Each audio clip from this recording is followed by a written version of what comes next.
Vi el contrato sobre la mesa del despacho, con el nombre de mi hermano estampado en letras doradas. El mío no aparecía en ninguna parte. Y lo peor era que mi padre me miraba como si aquello fuera lo más natural del mundo. La sala estaba en penumbra, solo iluminada por la luz gris que entraba a través de los ventanales. El edificio entero parecía contener la respiración. Afuera, el ruido de la calle se filtraba como un murmullo lejano, ajeno a la implosión que se estaba produciendo en ese despacho. «Es lo correcto, hijo», dijo mi padre, acomodándose en el sillón de cuero. «¿Correcto para quién?». Mi voz salió más fría de lo que esperaba. No respondió. Ni siquiera parpadeó. Solo se giró hacia mi hermano, que sonreía como quien recibe un regalo esperado. En ese instante lo vi claro. Todo lo que había hecho, cada madrugada trabajando codo a codo con él, cada proyecto que presenté para demostrar que podía llevar la empresa, no había servido de nada. El contrato estaba firmado. Mi padre había decidido que el futuro de la compañía quedaba en manos de Javier. Por tradición, dijo, por orden de nacimiento. Yo había imaginado que el día en que heredara la empresa sería luminoso, lleno de brindis y palmadas en la espalda. En cambio, el aire estaba denso, como si faltara oxígeno. Mi pecho subía y bajaba despacio, tratando de contener una rabia que amenazaba con romperme. «No me necesitas aquí entonces», dije, dejando caer las palabras como piedras. «Claro que te necesito», respondió, con ese tono autoritario disfrazado de cariño. «Pero no en la presidencia. Tú ayudarás a tu hermano». Ayudar. Esa palabra me atravesó. Toda mi vida preparándome para dirigir y ahora me relegaba a ser la sombra de alguien que apenas sabía llevar una reunión sin perder el hilo. Vi cómo mi hermano recogía el contrato y lo guardaba en su portafolio. Su mano se detuvo un segundo sobre el cierre, y noté en sus ojos un brillo de triunfo, casi de burla. Quise decir algo más, pero el silencio en la habitación se volvió insoportable. Me levanté, empujé la silla hacia atrás y crucé la sala sin mirar atrás. El pasillo estaba vacío, las paredes cubiertas de fotografías familiares, cenas de Navidad, inauguraciones, premios. En todas aparecía yo, siempre al lado, nunca en el centro. Al salir del edificio, el aire frío me golpeó la cara. El tráfico rugía, la gente pasaba con prisa. Me quedé en la acera, sin saber si caminar o quedarme allí plantado. Todo lo que había sido mi mundo estaba a mis espaldas, y se cerraba como una puerta que no volvería a abrirse. Esa noche no dormí. Caminé por Madrid hasta que las calles quedaron desiertas. Me detuve frente a los escaparates vacíos de la Gran Vía, observando mi reflejo en los cristales. Un traje caro, una corbata perfectamente anudada, y unos ojos que no reconocía. La voz de mi padre resonaba en mi cabeza, por tradición, como si yo fuera un invitado en mi propia vida. A las 6 de la mañana estaba de vuelta en mi piso.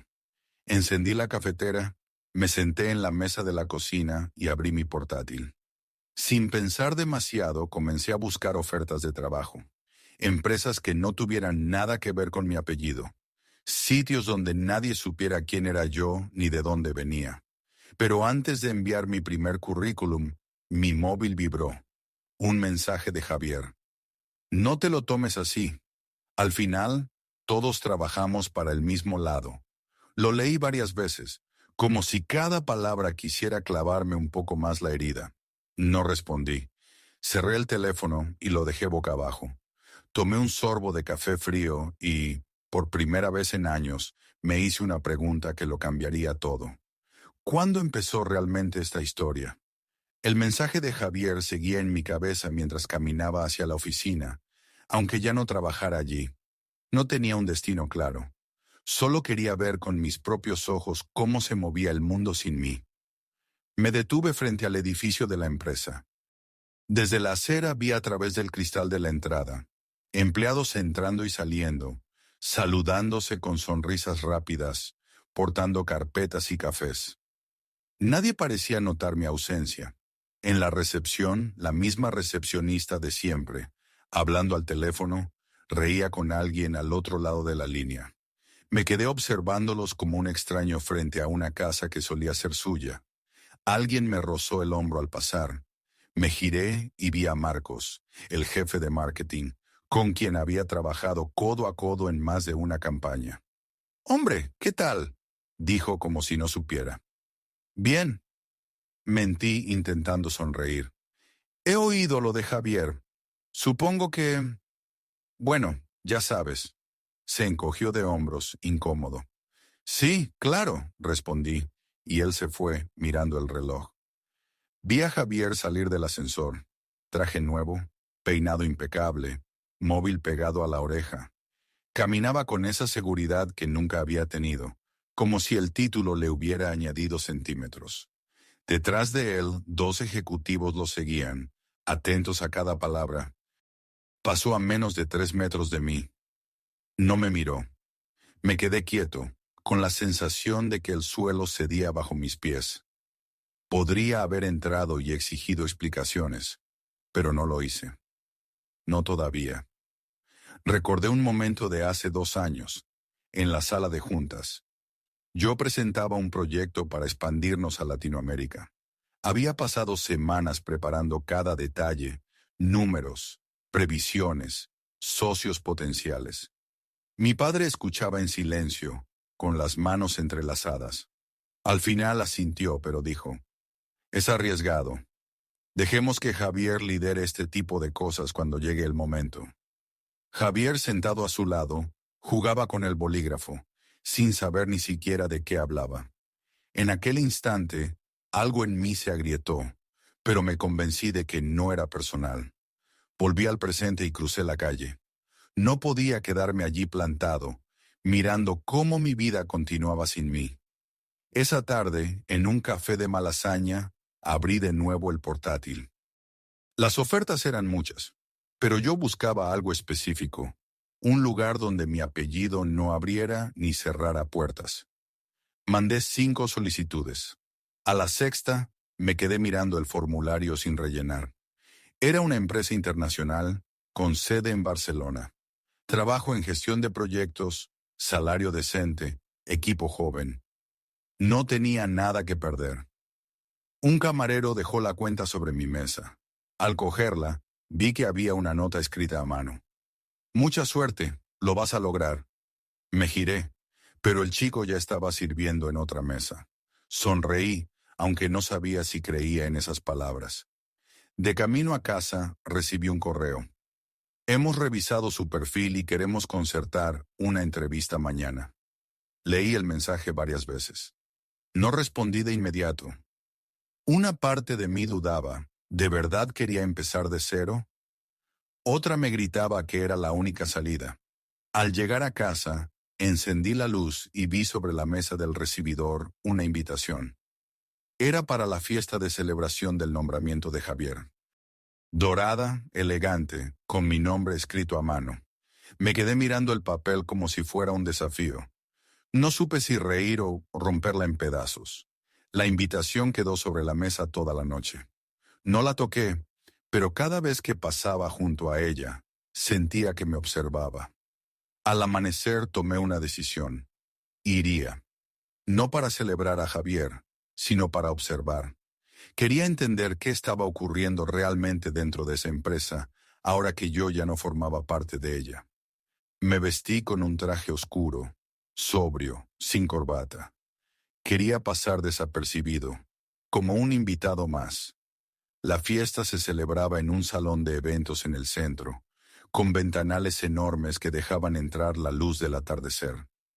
Dentro, música suave, copas de vino en manos de ejecutivos y sonrisas medidas. Apenas crucé la puerta, vi a Javier en el centro de todo, rodeado de un grupo de socios, riendo con una copa en la mano. Su voz se imponía sobre el murmullo general. Me moví por la sala saludando con un gesto a algunos conocidos. La mayoría me devolvió una sonrisa rápida y siguió con lo suyo. En una esquina, cerca del buffet, me encontré con Clara, antigua jefa de recursos humanos. No esperaba verte aquí, dijo, arqueando una ceja. Yo tampoco, respondí. Solo estoy de paso. Clara se inclinó ligeramente hacia mí. Ten cuidado. Desde que tu hermano ha tomado el mando, todo se mueve más rápido. Y no siempre en la dirección correcta. La observé unos segundos. No era el tipo de comentario que se hace sin motivo. ¿A qué te refieres?, pregunté. Pero ella se encogió de hombros, como si ya hubiera dicho demasiado, y se alejó con su copa. Seguí moviéndome por la sala. Desde la barra, podía ver cómo Javier hablaba con un hombre alto. Traje gris claro, gesto calculador. Lo reconocí. Martín Salvatierra, un inversor conocido por sus movimientos agresivos. Los dos se estrecharon la mano. Algo en ese apretón me hizo entender que allí había más que una simple cortesía. Me acerqué lo suficiente para escuchar fragmentos de la conversación. Los números estarán listos en 2 semanas. No se preocupe, decía Javier. Perfecto. Confío en que sabrás manejar las irregularidades, respondió Salvatierra, sonriendo de manera apenas perceptible. Irregularidades. La palabra se me clavó. No sabía de qué hablaban exactamente, pero sonaba a algo que podía hundir reputaciones. Decidí dar mi primer paso. Me acerqué a un joven camarero que pasaba con una bandeja. Le entregué mi tarjeta personal, la nueva, sin el logo de la familia, y le susurré: dásela discretamente a la señora de vestido verde esmeralda, junto a la ventana. Era una periodista financiera que conocía de antes. Si alguien podía seguir un rastro turbio, era ella. El camarero hizo lo que le pedí y yo me alejé hacia la terraza. Desde allí veía la ciudad encendiéndose, las farolas como líneas de fuego en las calles. Inspiré hondo. No estaba allí para recuperar mi lugar. Estaba empezando a pensar en otra cosa. Descubrir qué estaba haciendo Javier y por qué. A mitad de la velada Javier me vio. Caminó directo hacia mí. «Vaya, hermano, no esperaba verte aquí. ¿Has venido a felicitarme?», dijo con una sonrisa que no llegaba a los ojos. «He venido a observar», respondí. Él soltó una risa breve, seca. «Pues observa bien. Esto es solo el principio». Lo vi alejarse, rodeado otra vez por sus aduladores. Y yo, apoyado en la barandilla, supe que había encontrado una nueva motivación. Ya no se trataba de venganza por el puesto perdido, sino de descubrir la verdad que se escondía bajo esa fachada de éxito. La mañana después de la fiesta, encendí el portátil con la determinación de empezar a tirar del hilo. Revisé contactos, correos antiguos, cualquier cosa que pudiera darme una pista sobre esos acuerdos que Javier parecía manejar. A media mañana recibí un mensaje cifrado de la periodista a la que había hecho llegar mi tarjeta. «Nos vemos hoy, 17 Inuero.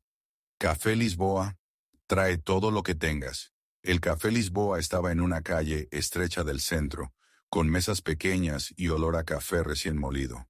Llegué puntual. Ella ya estaba allí, con una carpeta en la mesa y el móvil boca abajo. «He empezado a buscar», me dijo sin rodeos, «y lo que encontré es sucio, muy sucio». Abrió la carpeta y deslizó hacia mí unas copias de correos y extractos bancarios. Pagos a cuentas en paraísos fiscales, contratos con cláusulas ocultas y algo que me dejó helado. Una transferencia enorme a nombre de una sociedad pantalla vinculada a Salvatierra. «Esto es lavado de dinero, y a lo grande», dijo ella. Sentí un nudo en el estómago. Si todo esto es cierto, la empresa podría hundirse, me interrumpió, y tu hermano con ella. Guardé silencio. Parte de mí sintió un destello de satisfacción, pero fue fugaz.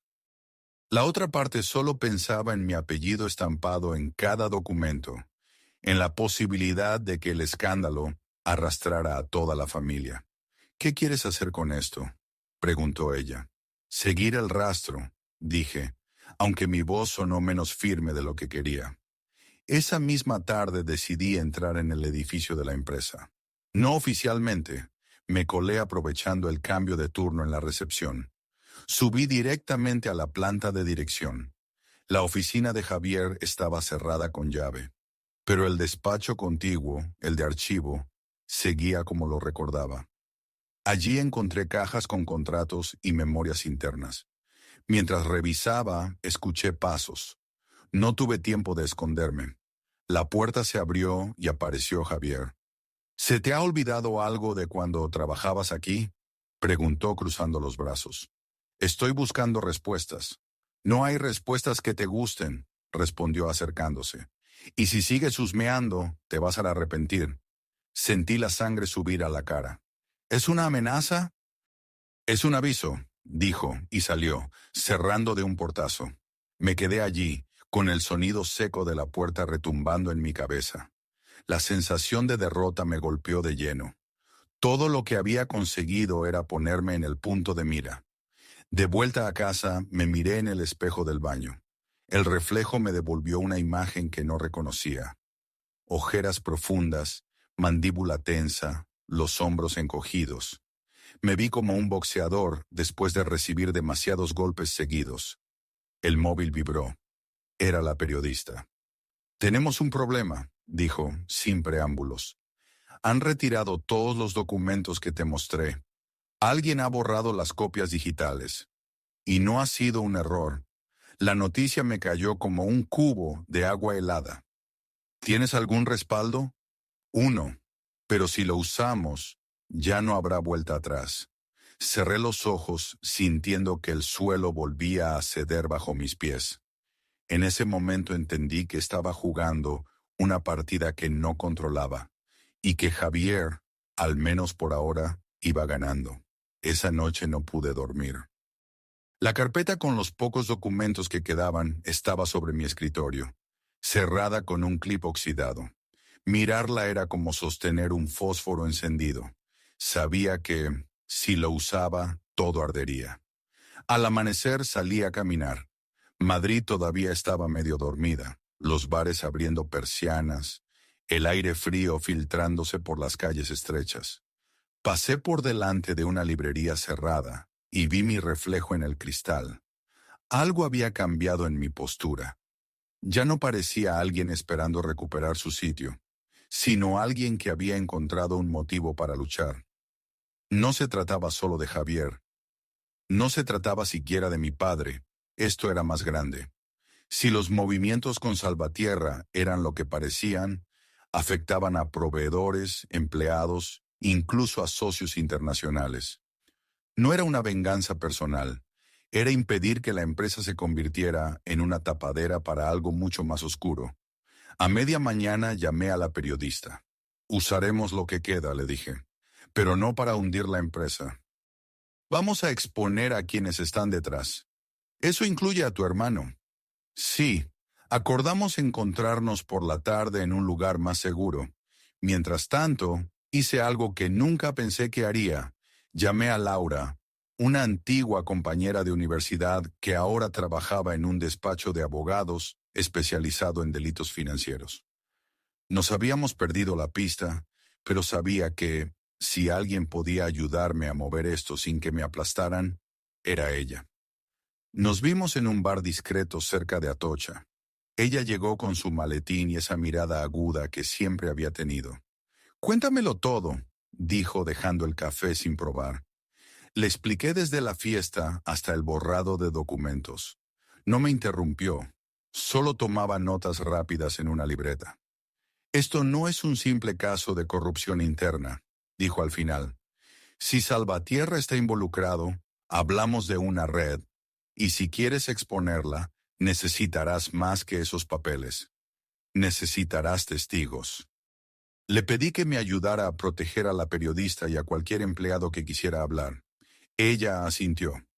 «Puedo hacerlo, pero ten claro algo. Una vez empecemos, no habrá vuelta atrás». Salí del bar con una mezcla de miedo y claridad. Sabía que el siguiente paso sería encontrar a alguien dentro de la empresa dispuesto a romper el silencio. Esa misma noche, Clara, la jefa de recursos humanos, me escribió desde un número desconocido. No puedo hablar mucho tiempo. Te vi con la periodista. Sé lo que buscas. Y tengo pruebas. Nos citamos en un aparcamiento subterráneo, 3 plantas bajo tierra, donde el eco hacía que cada paso sonara más fuerte de lo normal. Clara llegó con una carpeta que protegía contra su pecho, como si fuera oro. No me importa lo que pase con Javier, susurró. Pero esto está mal.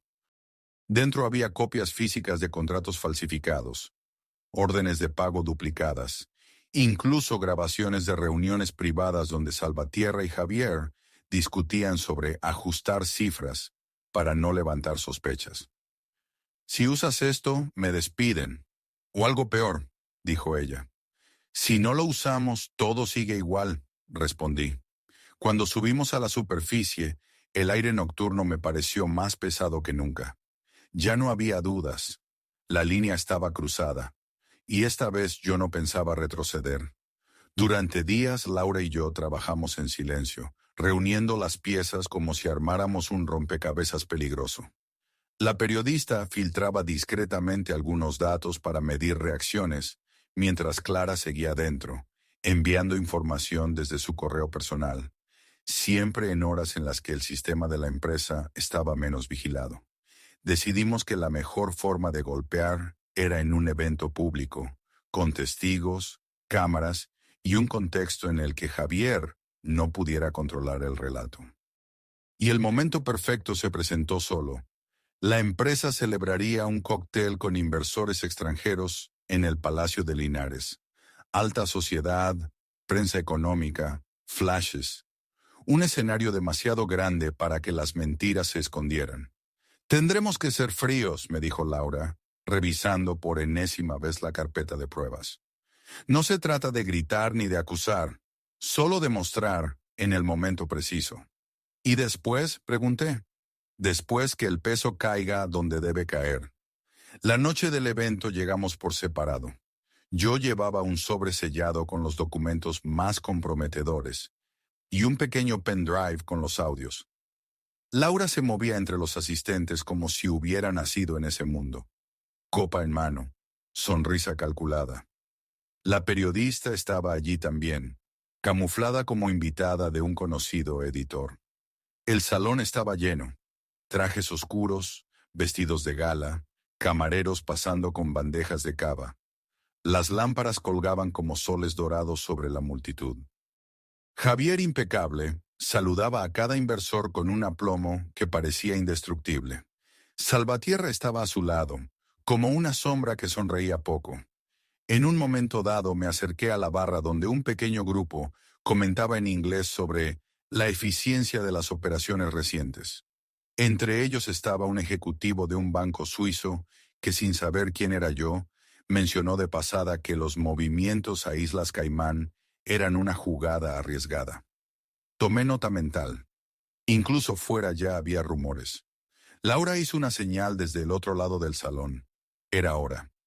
La periodista se acercó al escenario donde se había montado una pantalla para proyectar un vídeo corporativo. En un instante calculado, la señal cambió. No eran imágenes de la empresa inaugurando nuevas oficinas ni discursos de éxito. Era una grabación de Javier y Salvatierra hablando de las irregularidades que ya conocía, acompañada de las cifras y transferencias que Clara nos había dado. El murmullo se convirtió en silencio. Luego en un murmullo distinto, denso, afilado, como una corriente subterránea a punto de romper la superficie. Algunos invitados apartaron la vista, otros grababan con sus móviles. Javier se puso rígido. Salvatierra le susurró algo al oído y ambos comenzaron a caminar hacia la salida. Yo no hice nada por detenerlos. No era mi papel. Mi papel era estar allí, observando cómo la imagen perfecta se resquebrajaba frente a todos. Laura se acercó, su voz apenas audible. Ya está. No podemos controlar lo que pase ahora, pero ya no hay marcha atrás. Mientras el salón se llenaba de voces y periodistas empujaban micrófonos, salimos por una puerta lateral, sin mirar atrás. Afuera, La noche de Madrid seguía con su ruido habitual, pero para nosotros todo había cambiado. Caminamos en silencio unos metros, hasta que Laura dijo, «No eres el mismo que vi en aquel bar». Y tenía razón. Ya no era el hombre que buscaba recuperar lo que le habían quitado. Era alguien que había decidido derribar un castillo entero, aunque estuviera construido con su propio apellido. 2 días después, la noticia estaba en todos los portales económicos. Investigación por blanqueo en empresa familiar de tradición centenaria. Las imágenes del cóctel, del vídeo proyectado, de Javier saliendo con el rostro desencajado, se repetían sin pausa. Yo no aparecía en ninguna foto. Lo había planeado así. La empresa emitió un comunicado vago, prometiendo colaborar con las autoridades y defendiendo la honorabilidad de la presidencia. Pero la presión crecía. Salvatierra desapareció del mapa. Javier, en cambio, tuvo que presentarse en una audiencia preliminar. Fui, no como testigo, sino como espectador. La sala estaba llena de periodistas, cámaras y curiosos. Javier evitaba mirarme, pero sabía que me había visto. Cuando el juez le pidió explicaciones sobre las transferencias, su respuesta fue un balbuceo. La misma boca que antes escupía órdenes y discursos seguros, ahora se enredaba en frases rotas. En un momento, su mirada me buscó.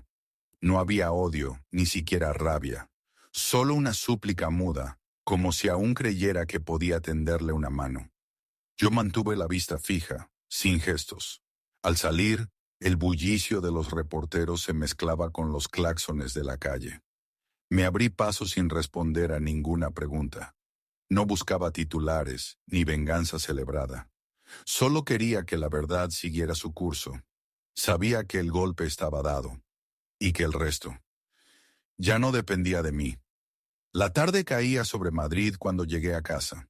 El pasillo estaba en penumbra, solo iluminado por la luz dorada que entraba por la ventana del salón. Sobre la mesa, un sobre sin remitente. Lo abrí. Dentro, una llave antigua y una nota escrita a mano. El despacho es tuyo si lo quieres. Reconocí la letra de mi padre. Me quedé de pie, con la llave en la palma, sintiendo su peso. Podía volver. Podía entrar mañana mismo y sentarme en esa silla de cuero desde la que tantas veces soñé dirigir.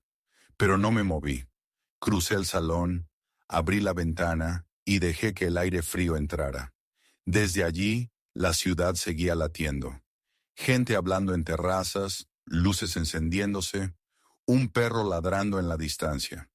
Puse la llave sobre la repisa. No como rechazo ni como aceptación. Simplemente ahí. Me serví un vaso de agua, me senté frente a la ventana y me quedé mirando la calle. Afuera todo seguía su curso. Dentro también.